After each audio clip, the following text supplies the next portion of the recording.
I'm Amy A. Cowan, and this is Rereading My Childhood, Fear Street Sagas number 4, The Stine Fear, in which I accidentally skipped over this one before the format change. We travel back in time, and falling in love means being drawn to the orb beneath a lady's bodice. Despite Fear Street's abject level of violence, they were all pretty sexless. Characters went out on dates and did some light making out, but nothing too risque or even over-the-clothes touching.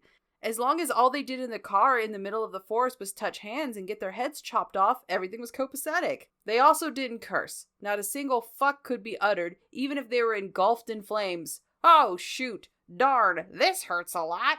Violence was totally okay as long as there were no naughty words or actions. This is the plot of South Park Bigger, Longer, and Uncut. After many reviews, we finally get characters who do more than yearn. So keep this dirty book out of the young'uns' hands. Warnings for nebulously aged characters having implied intercourse. Still no cursing, though.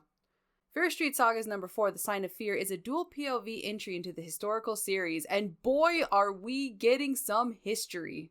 Our 1679 POV centers on Christina, a woman whose father has just passed away, and now she must live with her Aunt Jane, who hates her, and the woman is very obvious about it. As Christina attempts to navigate her new living situation as an indentured servant, we switch points of view to a young Celtic warrior, Firion in 50 CE, who enjoys talking to skulls and creating evil MacGuffins for old-timey residents of Shadyside to fight over. That's right, we get the origin of the Fear family pendant, the one that screams "I'm evil" in Latin on the back. Both Christina and Firion are consumed with revenge after their perceived rightful positions are usurped either by an antiquated system or a traitorous childhood rival. They both have clear motivations that force them to confront the unjust world they were born into. That's an interesting enough premise, and the characters themselves are willing to kick and claw their way through life. Both characters inflict gruesome fates on those who have wronged them, ending in delightfully gory horror scenes. In the end, the decisions our main characters bring them to their doom or their salvation, depending on which character we're referring to, but it's a fun ride to get there. The third act twists are a bit contrived, but those types of twists are endemic to the Fear Street series. Fear Street Sagas number 4, The Stine Fear, is a fun entry into the series that suffers from some of the usual problems with Fear Street. If we could have just another 100 pages to flesh out some of the characters and set up the twists, they could have been more impactful. Even though I enjoy the dichotomy between Christina and Firion's stories, I suggest separating them into separate books. The only problem is that Firion's story is too old for the Sagas series. There's a big difference between antebellum New England and Beowulf times. So should you read R.L. Stine's Fear Street Sagas number 4, The Stine Fear? 3 out of 5 stars. The book has some gory scenes, a few interesting characters, and it won't take long to finish.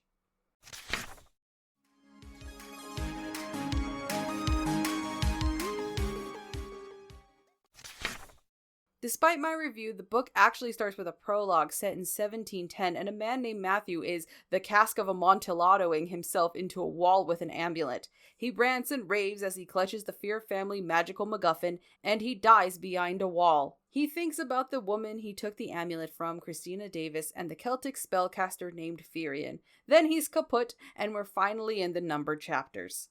It's 1679, and Christina Davis is burying her father. Now she has to live with her wicked Aunt Jane. She throws rocks at some attacking crows and falls into her father's grave. When she wakes up, she overhears her aunt planning something nefarious with an unknown woman. She dresses, finds the amulet, hurls a chair through the window, and jumps out. Just before she makes it out, Aunt Jane grabs her ankle. She kicks the old lady and escapes into the forest, where she finds a barn and screaming.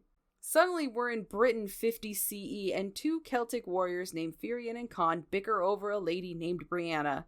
Firion declines to kill Con himself so they can do some Braveheart shit against the Romans. Firion kills the Roman leader and gets himself a gross head, but he's really excited about it. His head is where he makes his dreams of conquest. His head is where he makes his battle plans. Take a man's head, and you take the best part of him. But beware the bargain you must make, Firion. I wouldn't be excited about a smelly old head no matter how many battle plans it had, but to each his own. I'm sure a library sale wouldn't excite Firion the same way it does for me. Anyway, Firion is a spellcaster, and he gets visions of spooky, chapter-ending cliffhangers. After one of these, Brianna and Con show up, and Con yells that Firion will never be chief at the secession ceremony that is to be held that night. Life is moving very fast. Battle one day, Wicker Man the next. It is Wicker Man with less bees and more willingly walking into the fire. The chief goes into the straw man, it's lit, and Firion has a vision that he is the next chief. Con claims he is the next chief, snatches Brianna, and walks into the fire, only to reappear unscathed. He is made the next chief. Firion protests and ends up banished. Firion suspects that Brianna used her fire powers to help Con, as she is also a spellcaster. Firion goes ham on his gross Roman head, attempting to release the power trapped in its skull. Gunk pours out of the head, Firion passes out, and we're back to 1679 in Christina. Our heroine meets a boy on a horse, who takes her to the mysterious Peterson barn, where it is said that girls disappear. His name is Matthew, and Mistress Peterson helped him out. You see, he and his brother are looking for a powerful family heirloom. I wonder if this heirloom has anything to do with Christina. It turns out Mistress Peterson was the woman Aunt Jane was speaking with. Aunt Jane was selling Christina to Mistress Peterson as an indentured servant. Matthew has saved Mistress Peterson the trouble of fetching Christina herself, but it's all okay because she helped Matthew when he was at his lowest, and he's sure that Mistress Peterson will be kind to Christina because he has already fallen in love with her. But now he's gotta go because he needs to find his heirloom that is definitely not on Christina's person. A young lady emerges from her room, Emily Peterson, who is awfully chummy with Matthew. Christina cuts herself on a pitcher, and Emily is like, "Hell yeah, fresh blood," and she soaks it into a rack and runs off. Matthew and Mistress Peterson just shrug and say, "That's our wacky Emily." After Matthew leaves, the first thing Mistress Peterson does is throw Christina into the cellar for breaking the pitcher. Christina's life revolves around work after that, and Mistress Peterson and Emily do not make it easy for her. Christina's days slipped into a dismal pattern. She arose at first light, she worked all day, she fell into her bed exhausted every night. After what felt like moments, Mistress Peterson shook her awake, forcing her to begin another day. Eventually, Mistress Peterson and Emily go into town, leaving Christina alone. She enters Emily's room and finds it covered in mirrors, disembodied hands, and jars of blood. Christina throws the blood on the ground and tries to get out, but the door locks and the pendant with the words Dominato per malum glows, and Christina blacks out. When last we saw Firion, he was choking on head gunk, and we find him waking up and talking to the skull. He asks for revenge, and the skull gives him jewelry. Firion's hand trembled as he studied the silver disc. The front had a silver bird's claw clutching glittering stones, blue stones, and Latin words were carved on the back. Dominatio per malum, power through evil. The deep voice of the Roman head boomed. As long as your family lasts, so will this amulet, so will the power of your revenge.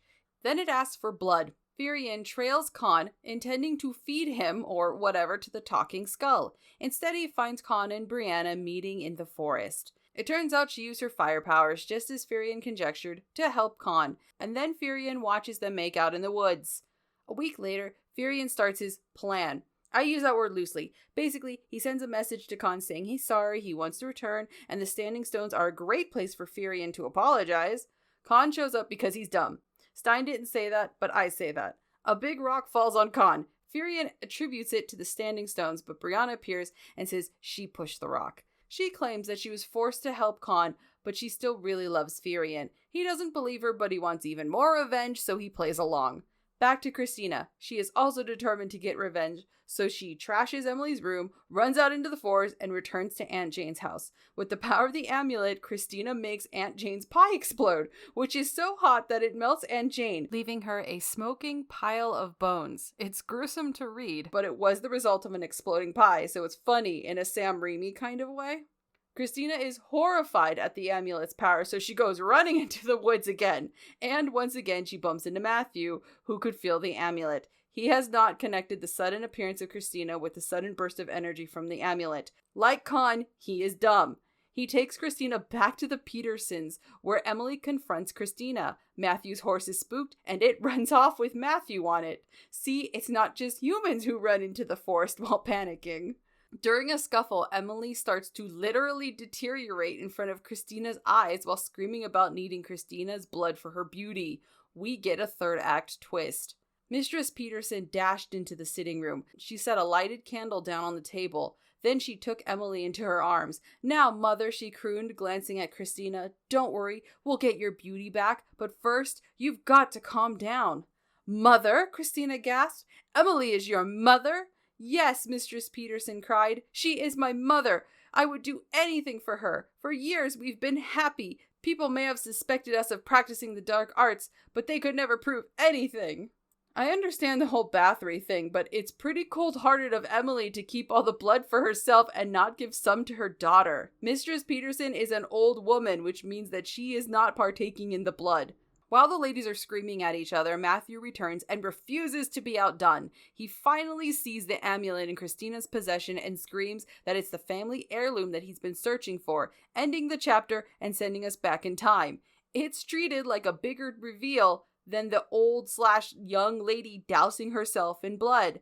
I think the biggest twist is that blood bathing works. Call Olay. I have an idea to fix their moisturizer/sunscreen that kept burning my eyes. Back in Celtic times, Firion convinces Brianna that he has another ritual to complete his power transition, but we all know he's really planning to kill her and give her up to the skull. He tries to stab her, but she stops him because she's stronger than him. She stabs him instead and douses the amulet in his blood, stealing the power for herself. He informs her that once he dies, the amulet will cease to provide power, as it only grants power as long as his family lives. Brianna informs him that she is pregnant. "The child will be a boy, Fierin," Brianna went on. "He will never know you, but I will make sure you are not forgotten. I will name him after you. His name and his power will live for all time. I will call our boy Fear Fierin. He will be the first in a line that will continue hundreds of years." Fierin dies cursing what he made, what he called the Sign of Fear. Hey, that's the name of the movie, book. For the final time, we're back in 1679. Emily and Mistress Peterson knock over a candle and are engulfed in flames along with their estate. Christina is trapped under a support beam. She calls for Matthew, but he takes the amulet and runs off, leaving Christina by herself. She saves herself, curses Matthew for leaving her, and says that he, quote, chose the Sign of Fear. Hey, that's the name of the book! Again! See, we finally get some sexy times in a Fear Street book. Sure, it's only implied, and I didn't get it until I read that she's pregnant, and sure, it's within the confines of ancient marriage, but it's still something to break up the violence and gore.